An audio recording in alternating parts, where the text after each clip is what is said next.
प्रिया सरोज जी से निवेदन है कि जहाँ दुख और दर्द हो तो वहाँ संविधान न पढ़ाएं। आपने कहा संविधान में नहीं लिखा है किसी घर गिराना, तो क्या संविधान में लिखा है कि अनुराग का गला काट दो?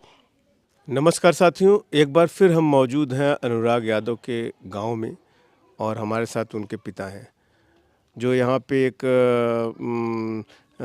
क्षेत्रीय सांसद हैं और उन्होंने क्या कुछ यहाँ पे संविधान की बात कर दी थी जो कि जो आरोपित हैं उनके मकान पर बुलडोज़र की कार्रवाई को लेकर के। इन सब विषयों पर हमारे साथ अनुराग के पिता रामजीत हैं जो कि बात करेंगे उनसे। और एक प्रिया सरोज जी आई थी, उन देवी जी को नमन है, मेरी बच्ची के समान है, मैं बड़ा होकर उनको प्रणाम करता हूँ। आप कहती हैं कि संविधान में नहीं लिखा है और वही चीज़ मैं फिर दोहराता हूँ, तो क्या सारी चीज़ें संवैधानिक हो रही हैं? आप अधिवक्ता हैं, आपने नियम कानून पढ़ा है, आपको पता होगा। तो क्या संविधान में लिखा है कि किसी गरीब का छप्पड़ गिर रहा हो तो उसको बनाने नहीं दिया जाएगा? संवैधानिक है। किसी गरीब का बच्चा आगे बढ़ रहा है तो उसको काट दिया जाएगा? संवैधानिक है। कोई गरीब ढंग से जीने नहीं पाएगा? संवैधानिक है। तो आप यहाँ संविधान पढ़ाने आई थी, विरासत में राजनीति मिली है सरोज जी, और मैं आपके पिताजी का भी सपोर्टर रह चुका हूँ, वो अलग बात है, पार्टी बेसिस की मैं बात नहीं करता, लेकिन कोई ज़माना था जब लहर चली थी। ठीक है, आप सब लोग सुख सुविधा लो, लेकिन कम से कम गरीब की मदद करना भी सीख लो। हमारे सांसद हैं ना, हमारी सांसद है भैया, दोबारा आई नहीं। आप यहाँ आई थी हमारा दुख दर्द दूर करने या हमको संविधान पढ़ाने आई थी? मैं यहीं रो रहा था, यहीं से बैठ कर सुन रहा था जब वहाँ भाषण दे रही थी, तो सारी चीज़ें देख रहा था मैं। सफ़ेद हो गया है,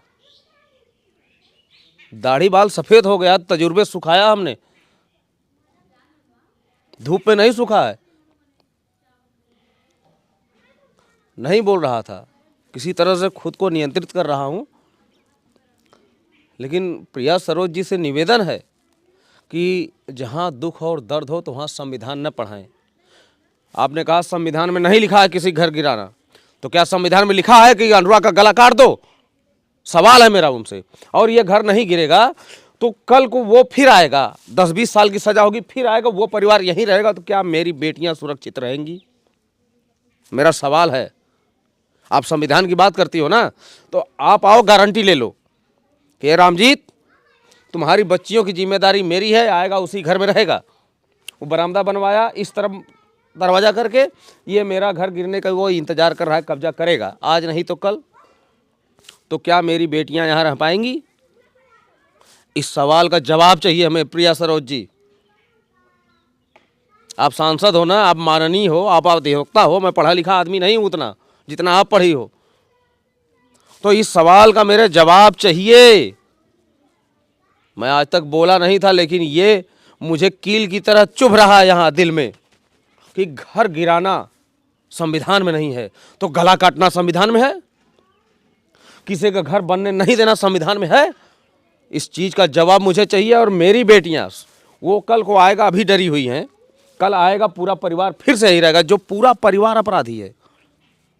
इस बात पे गौर करिए कि एक लोग के हाथ में हथियार नहीं था, सब लोग हथियार के साथ पकड़े गए, सब लोग। जो पूरा परिवार अपराधी है, उसका घर नहीं गिरेगा तो वो पूरा परिवार आज नहीं 15 साल बाद आएगा, यहीं रहेगा। तो क्या आप मेरे परिवार की जिम्मेदारी लोगी संविधान की तरफ से?